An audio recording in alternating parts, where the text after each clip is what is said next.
साथियों नमस्कार। आपका वीडियो में स्वागत है। आज के इस वीडियो का विषय क्या होने वाला है ये तो आप समझ ही गए होंगे मेरे हाथ में ये प्रूनिंग शेयर देख करके। आपने बिल्कुल सही समझा। आज की वीडियो होने वाली है प्लांट प्रूनिंग पर। प्लांट की प्रूनिंग किस तरह से की जानी चाहिए, जो पौधा है वो किस तरह से परफॉर्म करे, ये हम पर डिपेंड करता है और प्लांट प्रूनिंग पर भी डिपेंड करता है। तो हमें पौधे की प्रूनिंग अच्छे से सही से करनी चाहिए, ताकि पौधा जिस तरह से आप उससे काम करवाना चाहते हैं उस तरह से वो काम करे। तो आज हम इस वीडियो में समझने वाले हैं छोटे पौधों की प्रूनिंग और बड़े पौधों की प्रूनिंग भी समझेंगे। छोटे से लेकर बड़े पौधे डिटेल में सारी की प्रूनिंग अच्छे से समझेंगे कि किस किस तरह से हमें छोटे पौधे की प्रूनिंग करनी है, किस तरह से हमें प्रोडक्टिविटी पर आए हुए पौधे की प्रूनिंग करनी है, किस तरह से हमें जो पौधा प्रोडक्टिविटी पर नहीं है लेकिन उसने अपनी हाइट पूरी कर ली है उसे किस तरह से प्रोडक्टिविटी पर लाना है। ये सारी चीजें हम अच्छे से डिटेल में समझने वाले हैं और साथ ही साथ में हम समझेंगे कि न्यूट्रिशन मैनेजमेंट का क्या रोल रहता है प्रूनिंग में। तो अब इतनी सारी नॉलेज एक ही वीडियो में तो कैप्चर नहीं हो सकती है, इसलिए मैं अलग अलग क्लिप्स में वीडियो को YouTube पर शेयर करने वाली हूँ। तो आपको करना क्या है, मैं उसकी एक प्लेलिस्ट आपको बना करके दे दूंगी। आपको क्या करना है, आपको उन सारी वीडियो को डिटेल में देखना है, अच्छे से देखना है, ताकि आपको सब कुछ अच्छे से समझ में आ सके। तो सबसे पहले आप मेरे साथ ही पौधा देख पा रहे हैं। ये जो पौधा है ये क्लोनल रूट स्टॉक पर लगा हुआ है। इस पर रूट स्टॉक है MM111 और इस पर वैरायटी है गाला। आप इस पौधे को एक बार पूरी तरह से ध्यान से देख सकते हैं और हमें करना भी यही है। जब हम किसी पौधे की प्रूनिंग करने के मकसद से पौधे के पास जाते हैं तो पहले हमें उसे पहले दूर से देखना है, अच्छे से देखना है कि इसकी क्या कंडीशन है। तो यहाँ पर मैं आपको बता दूं, मेनली मैं गाला की बात कर रही हूँ। जो गाला वैरायटी है उसमें होता क्या है, उसमें उसमें होता ये है कि वो जो गाला वैरायटी है वो हमें केवल एक चांस देती है। एक चांस किस चीज का, ब्रांचेस बनाने का और बड बनाने का, केवल एक ही चांस आपको देती है। यदि आपने वो चांस पा लिया यदि आपने वो चांस पा लिया तो आप क्या करेंगे, तो आप अच्छे से पौधे से प्रोडक्टिविटी ले सकते हैं, अच्छे से फसल ले सकते हैं। लेकिन यदि आपने वो चांस गंवा दिया तो आप ऐसे ही, ये जो आपको जैसा कि आप यहाँ पर देख पा रहे हो, आपको ऐसे ही ब्लाइंड बर्ड्स उसमें दिखने वाले हैं, बाकी आपको उससे कुछ भी नहीं मिलने वाला है। तो आपको करना क्या है, उस चांस को, गोल्डन चांस को आपको पकड़ना है। तो डिटेल में समझेगी गाला के बारे में। यहाँ पर मैं आपको अभी समझाना चाहती हूँ। देखिए हुआ क्या था इस पौधे के साथ में, जब ये यहाँ पर लगा था, इस मिट्टी में जब यहाँ पर ये लगा था, तो यहाँ पर ये उस समय 1 ईयर वुड था। 1 ईयर वुड उस समय ये था।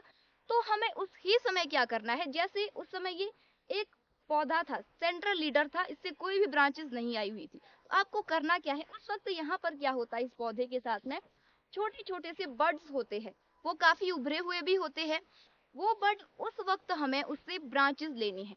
वो ब्रांचेस आप कैसे लेंगे, उन ब्रांचेस को आपको नोचिंग करके लेना है।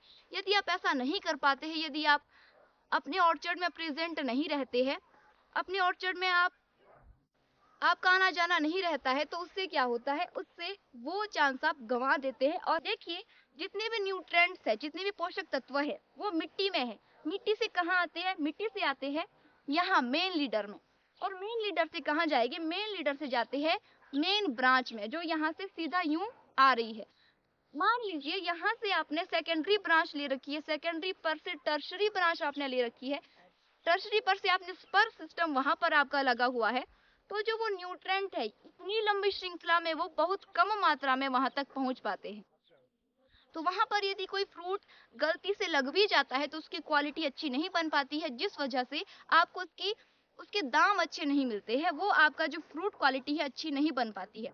इसलिए हमारा मेन मकसद यही होना चाहिए कि हमें फ्रूट मेन ब्रांच के पास में ही लेने हैं, मेन ब्रांच के इर्द गिर्द ही लेने हैं, यहाँ से आपको सेकेंडरी ब्रांच नहीं बढ़ने देनी है। तो ये है।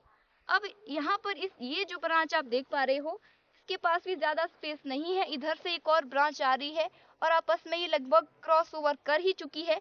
तो मैं इसे ज्यादा नहीं बढ़ाना चाहती हूँ, तो मैं इसे आगे से हल्का सा टिप करने वाली हूँ, ताकि यहाँ से बहुत कम ग्रो करे, बहुत ज्यादा ग्रो ना करे, इसलिए मुझे यहाँ से इसको टिप करना है। तो ये ब्रांच का भी पूरा हो गया है।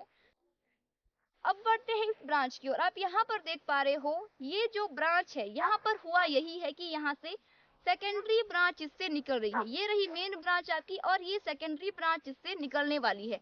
ये ऐसा क्यों हुआ?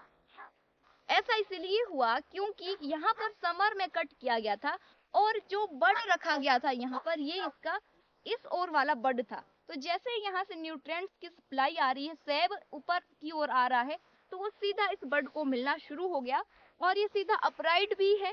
इस वजह से ये यहाँ से इतना तेजी से इसने बढ़ना शुरू किया है। तो हमें इस तरह की गलती नहीं करनी है, इसे हमें ऐसे ही नहीं छोड़ना है। मैं इसको यहाँ से स्टब करने वाली हूँ क्योंकि हमारा मेन मकसद यही है कि हमें मेन ब्रांच के इर्द गिर्द ही बीमे को बढ़ाना है। अभी आप यहाँ पर देख पा रहे हो, ये छोटी सी पिन है, इसके साथ मैं कुछ नहीं करने वाली हूँ। अब यहाँ पर देखने वाली बात ये है कि ये वाली जो ब्रांच है, ये जो ब्रांच है, इसने अभी अपनी डिजायर हाइट पूरी नहीं की है, लगभग इसे अभी और ज्यादा बढ़ना है। तो मैं इसको यहाँ से ज्यादा काटने वाली हूँ। यहाँ पर मैं आपको एक और बात जरूर बता दूं कि आप किसी भी ग्रोथ को 50% काटते हो, आधा काटते हो, जैसा कि इसने यहाँ से बढ़ना शुरू किया था, तो यदि आप इसे 50% काटते हो, 50% काटते हो, तो यहाँ से ये डबल ग्रो करने वाला है। यानी कि इतना तो ये ग्रो करेगा ही, इससे डबल यहाँ से ग्रो ये करने वाला है। तो ये जो प्रक्रिया है, यदि 50% आप किसी ब्रांच को काटते हो, किसी भी ग्रोथ को काटते हो, वो वहां से 50% आगे बढ़ता है और जितना कम काटोगे उतना कम वो ग्रो करेगा। मान लीजिए आपने 25% काटा तो वहां से वो उतना ही कम ग्रो करेगा। मान लीजिए यदि आपने 60-65% काटा तो वहां से भी वो कम ग्रो करेगा। सबसे ज्यादा कब ग्रो करेगा? जब आप उसे 50% पर काटते हो। तो ये हमें छोटी जो ब्रांचेस होती है जिनको आप जल्दी से जल्दी बढ़ाना चाहते हो, उनके साथ हमें इस तरह का कट हमें लगाना चाहिए, उन पर इस तरह का कट हमें लगाना चाहिए। तो ये जो ब्रांच है, इसे मुझे उतना भी तेजी से ग्रो नहीं करवाना है। मैं इसे लगभग 60 से 65% काटूंगी इस तरह से। और हमें ध्यान रखना है कि जो बड है वो हमें नीचे वाला बड रखना है, ऊपर वाला बड नहीं रखना है, ताकि यहाँ से सीधा आगे की ओर ये ग्रो करे। यहाँ पर मैं आपको एक और बात बताना चाहती हूँ। आप जब भी कट करते हो, कट लगाते हो, तो आपको बड से 2-3 सूत आगे ही लगाना है। ऐसा क्यों? ऐसा इसीलिए, यदि आप यहाँ से इसको थोड़ा पीछे से इसको काटोगे तो यहाँ से थोड़ा सा वुड, थोड़ी सी लकड़ी सूख जाती है। तो यदि आप ज्यादा बड के नजदीक कट लगाते हो तो वो जो बड है वहां पर न्यूट्रिएंट्स लॉक हो जाते हैं। इस वजह से यहाँ पर ज्यादा प्रेशर नहीं पड़ेगा, ये बड आपका सूख भी सकता है। इसलिए आपको 2-3 सूत आगे ही कट लगाना है ताकि बड आपका अच्छे से काम कर सके। तो इस तरह से आपको प्रूनिंग करनी है। अब बारी आती है इस ब्रांच की।